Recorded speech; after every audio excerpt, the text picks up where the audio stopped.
स्वागत है दोस्तों आप सबका। आज की इस वीडियो में हम चर्चा करने जा रहे हैं भारतीय संविधान के एक महत्वपूर्ण बिंदु मूल कर्तव्य पर। क्या है मूल कर्तव्यों की अवधारणा? आज का ये टॉपिक पूरा इसी के इर्द गिर्द रहेगा। सबसे पहले देखिए, भारत का जो मूल संविधान है, मूल संविधान में मूल कर्तव्य नहीं थे। मूल संविधान का तात्पर्य है कि जो संविधान 26 जनवरी 1950 को लागू हुआ उस संविधान को मूल संविधान कहते हैं। यानी जो जिस दिन संविधान लागू हुआ उस संविधान में मूल कर्तव्य नहीं थे। 42वें संविधान संशोधन 1976 में हुआ ये, इसके द्वारा 10 मूल कर्तव्य संविधान में जोड़े गए। यानी मूल संविधान में नहीं थे तो कब जोड़े गए? 1976 में। कौन से संविधान संशोधन के द्वारा? 42वें संविधान संशोधन के द्वारा। स्रोत किस देश के संविधान से प्रेरित है? तो यह लिए गए हैं सोवियत संघ रूस। ध्यान रखना दोस्तों, मूल कर्तव्य जो हैं वो समाजवादी देशों के संविधानों की विशेषता है। तो सोवियत संघ रूस से ये लिया गया है। किस समिति की सिफारिश पर? सरदार स्वर्ण सिंह समिति की सिफारिश पर। सरदार स्वर्ण सिंह समिति की सिफारिश पर। इस समिति में कुल 12 सदस्य थे। सरदार स्वर्ण सिंह समिति में कुल कितने सदस्य थे दोस्तों? 12।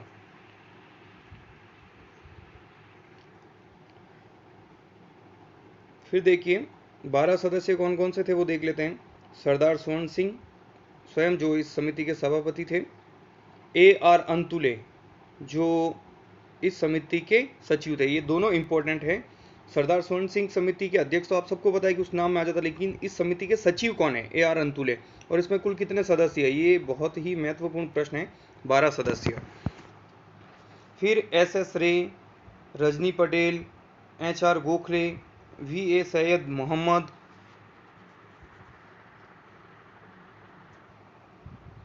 VN Gadgil, CM Stephen, DP Singh, DC Goswami, VV Sonth और VN स्मिथ। यानी इस प्रकार इस समिति में कुल 12 सदस्य थे। सरदार स्वर्ण सिंह समिति। क्यों अध्ययन करें समिति का? क्योंकि इसी समिति की सिफारिश पर भारतीय संविधान में मूल कर्तव्य जोड़े गए।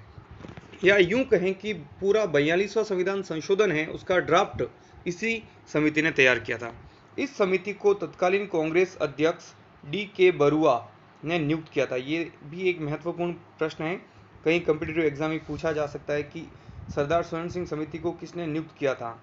DK बरुआ ने। कौन थे DK बरुआ? तत्कालीन INC के अध्यक्ष।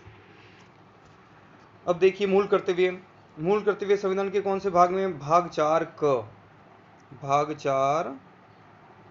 क में मूल कर्तव्य है। कौन से अनुच्छेद में? 51 क में। भाग तो है 4 क, अनुच्छेद 51 क। प्रकृति कैसी है? वाद योग्य नहीं है। प्रकृति वाद योग्य नहीं है मतलब अगर इनका कोई उल्लंघन करता है तो न्यायालय इसके लिए दंड नहीं दे सकता है। फिर देखिए वर्तमान में कुल कितने मूल कर्तव्य हैं? वर्तमान में कुल 11 मूल कर्तव्य हैं। तो 42वें संविधान संशोधन के द्वारा कितने जोड़े गए थे? 10 जोड़े गए थे, एक बाद में जोड़ा गया। तो टोटल इस प्रकार वर्तमान में जो मूल कर्तव्य है वो 11 मूल कर्तव्य है। ये जो 10 जोड़े गए वो 42वें संविधान संशोधन के द्वारा, और ये एक जो जोड़ा गया वो 86वें संविधान संशोधन के द्वारा। यानी एक प्रश्न इस तरह से बनता है कि मूल कर्तव्य किस संविधान संशोधन के द्वारा जोड़े गए हैं, तो आप एक का नाम नहीं ले सकते हो। 42वें संविधान संशोधन भी है और 86वां भी है, यानी दोनों संविधान संशोधनों के द्वारा मूल कर्तव्य जोड़े गए हैं। फिर देखिए तो 11वां कौन सा है और कब जोड़ा गया? क्योंकि 10 तो हमने पढ़ लिए 42वें संविधान संशोधन के द्वारा, तो ये 11वां कब जुड़ा है? 11वां मूल कर्तव्य 86वें संविधान संशोधन अधिनियम 2002 के द्वारा। ठीक है, क्या है ये 11वां मूल कर्तव्य? 6 से 14 वर्ष की आयु के बच्चों को शिक्षा का अवसर प्रदान करना प्रत्येक माता पिता और उनके अभिभावक का कर्तव्य है। यानी प्रत्येक बच्चे के माता पिता और उनके जो अभिभावक या संरक्षक जो भी, उनका ये कर्तव्य है कि आप अपने जो 6 से 14 वर्ष के बच्चे जो आपकी कस्टडी में हैं, आप उन्हें शिक्षा प्राप्त करने का अवसर प्रदान करवाएं। तो ये है 11वां मूल कर्तव्य। सरदार स्वर्ण सिंह समिति ने कुल 8 मूल कर्तव्यों को जोड़ने की सिफारिश की थी, लेकिन जोड़े कितने गए थे बाद में संविधान संशोधन के द्वारा? 10। समिति ने सिफारिश कितनी की थी? 8 मूल कर्तव्यों की। मूल कर्तव्य कैसे हैं? नैतिक, यानी नीति पर आधारित कहें, नैतिकता पर आधारित है। चाहिए के अर्थ में यह हमेशा आता है, इसके पीछे कोई बल नहीं है, नैतिक बल है। और ध्यान रखना दोस्तों, ये केवल और केवल भारतीय नागरिकों के लिए है, यानी कोई विदेशी नागरिक यहाँ रह रहा है तो उसके लिए मूल कर्तव्य नहीं है, ये केवल और केवल भारतीय नागरिकों के लिए। इसकी आलोचना भी कुछ लोग करते हैं, तो क्या है इसकी आलोचना में देखते हैं कि इनमें कुछ मूल कर्तव्य नहीं है जो होने चाहिए, यानी कुछ और मूल कर्तव्य इसमें होने चाहिए थे जो नहीं है। तो कौन कौन से नहीं है? कर अदायगी यानी टैक्स पे करना एक मूल कर्तव्य होना चाहिए जो नहीं है। परिवार नियोजन का मूल कर्तव्य होना चाहिए जो नहीं है। अनिवार्य रूप से मतदान करना प्रत्येक मतदाता का कर्तव्य होना चाहिए, वो नहीं है। और ये वाद योग्य नहीं है, हमने पहले भी चर्चा की है, वाद योग्य नहीं है मतलब आप इसे कोर्ट में मामला नहीं उठा सकते हो कि वह व्यक्ति या वह नागरिक इन कर्तव्यों का पालन नहीं कर रहा है। तो ये तो हुई इनके बारे में बातें। अब देख लेते हैं प्रमुख मूल कर्तव्य कौन कौन से हैं। लेकिन दोस्तों ये भी ध्यान रखना, कई बार एग्जाम में ये भी पूछा जाता है, जैसे एक बार RS प्री में आया था कि चौथे नंबर पे मूल कर्तव्य कौन सा है, तो वो दे रखे हैं, वहां तक तो हम पहुंच जाते हैं कि सारे ही मूल कर्तव्य, लेकिन नंबर 4 पे कौन सा है। तो आने वाले एग्जाम में ये भी पूछा जा सकता है कि नंबर 7 पे कौन सा है, नंबर 10 पे कौन सा है। तो थोड़ा एक कीवर्ड्स अपने दिमाग में बिठा दो कि नंबर 1 पे कौन सा मूल कर्तव्य, नंबर 4 पे कौन सा, नंबर 8 पे कौन सा है, इस तरह से टोटल 11 मूल कर्तव्य हैं। तो पहला जो मूल कर्तव्य है, संविधान का पालन करें। इस संविधान शब्द को आप ध्यान रखें पहले में, संविधान का पालन करें और उसके आदर्शों, संस्थाओं, राष्ट्रध्वज और राष्ट्रगान का आदर करें। यानी संविधान का पालन करें, उसके अलावा जो उसकी संस्थाएं हैं, उन जो आदर्श हैं, राष्ट्रध्वज और राष्ट्रगान है, उनका आदर करना है और उनका पालन करना है। तो पहले जो मूल कर्तव्य है उसमें आपको कीवर्ड ध्यान रखना है, संविधान। दूसरा जो मूल कर्तव्य वो देखिए, स्वतंत्रता के लिए राष्ट्रीय आंदोलन को प्रेरित करने वाले उच्च आदर्शों को हृदय में संजोए रखें और उनका पालन करें। यानी राष्ट्रीय आंदोलन, पहला नंबर 1 पे कौन सा है, संविधान से रिलेटेड है। नंबर 2 राष्ट्रीय आंदोलन। कीवर्ड्स दिमाग में रखेंगे तो हमेशा के लिए तैयार हो जाएगा कि कौन से नंबर पे कौन सा मूल कर्तव्य है। तो नंबर 2 पे जो है वो राष्ट्रीय आंदोलन को प्रेरित करने वाले जो भी आदर्श हैं, हमारे राष्ट्रीय आंदोलन के दौरान जो जो चीज़ें देश को विकास के राह पे, या यूं कहें कि एक उत्साह या एकता जो चीज़ें प्रदान कर रही थी, उन सब के प्रति हम अपने आदर भाव बनाए रखें। नंबर 3 पे भारत की प्रभुता, एकता और अखंडता। नंबर 3 में जो कीवर्ड्स हैं, एकता और अखंडता की रक्षा करें और उसको अक्षुण्ण रखें। तो नंबर 1 में संविधान, नंबर 2 में राष्ट्रीय आंदोलन, नंबर 3 में एकता और अखंडता। नंबर 4 में देखिए दोस्तों, देश की रक्षा करें, देश की रक्षा करें और आह्वान किए जाने पर राष्ट्र की सेवा करें। यानी देश की रक्षा करें, नंबर 1 संविधान, नंबर 2 राष्ट्रीय आंदोलन सॉरी, नंबर 3 राष्ट्रीय एकता और अखंडता, नंबर 4 पे देश की रक्षा करें।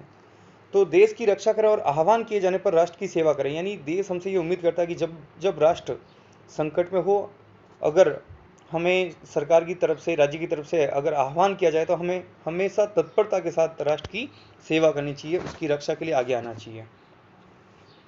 भारत के सभी लोगों में, पांचवा जो है, भारत के सभी लोगों में समरसता और सम्मान भ्रातृत्व की भावना का निर्माण करें तथा ऐसी प्रथाओं का त्याग करें जो स्त्रियों के सम्मान के विरुद्ध हो।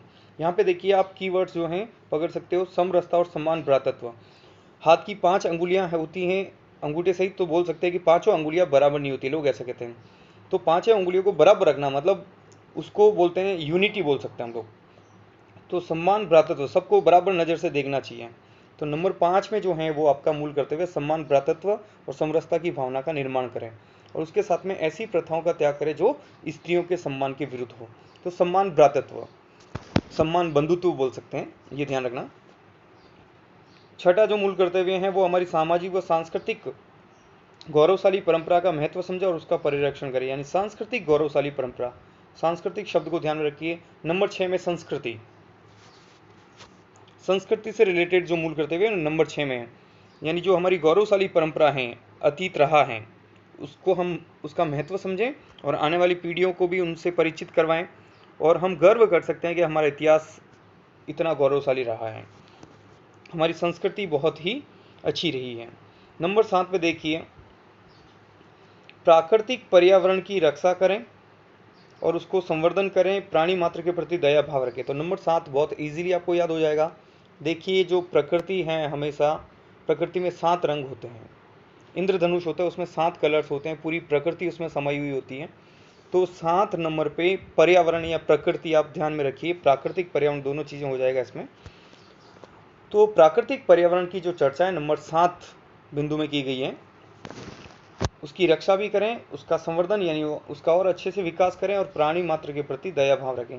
ध्यान रखिए दोस्तों, ये सारे जो हैं वो बाध्यकारी नहीं है, ये कर्तव्य केवल हमें दिए गए हैं कि प्रत्येक नागरिक को इनका पालन करना चाहिए, क्योंकि ये नैतिक हैं।